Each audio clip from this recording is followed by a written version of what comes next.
Hey everybody, it's Mikel Welch, Steve Harvey's designer, and as you just saw, we did a fake it till you make it special. But I'm going to give you a couple of extra tips that I failed to tell you in the actual segment. So, one of the things I love to do when I'm shopping for items at a thrift store is I look at a price. You know, if it's a $5 item, I don't pay attention to it. The main thing you want to look at is the quality of the item. So, for instance, any item that I pick up, I say to myself, am I willing to spend $50 for it? If I'm not willing to spend $50 for it, I don't care how much it costs, I put it back because I don't really need it.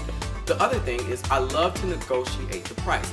Don't take items for face value. When you look at a piece, you gotta be willing to go in and you gotta haggle. I mean, if not, you'll always play the same dollar amount that you see on the ticket. Another thing that I love to tell people to do is to shop on Craigslist, or even with the thrift stores. One thing that you really want to do is shop in neighborhoods that, you know, are nicer areas. I think it's really important when you're shopping for thrift store pieces to go in neighborhoods where they're going to have estate sales. That's really important because you can find some of the nicer thrift-like items.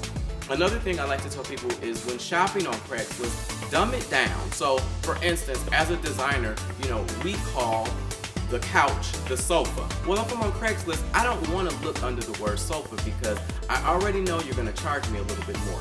Dumb it down. Look for couch. You know, people who use more casual terms are more likely to be a little more lenient in their pricing. Now, the last thing I want to tell you is to check the free section in Craigslist. You would be surprised what type of furniture people are willing to get rid of just because either one, they don't want to haul it down a flight of steps, or they just don't know what to do with it. Well, just like I did in my piece today, you can take your furniture to the reupholsterer and you can have the arms cut down, you can have things reshaped, and it'll look like $1,000,000 bucks.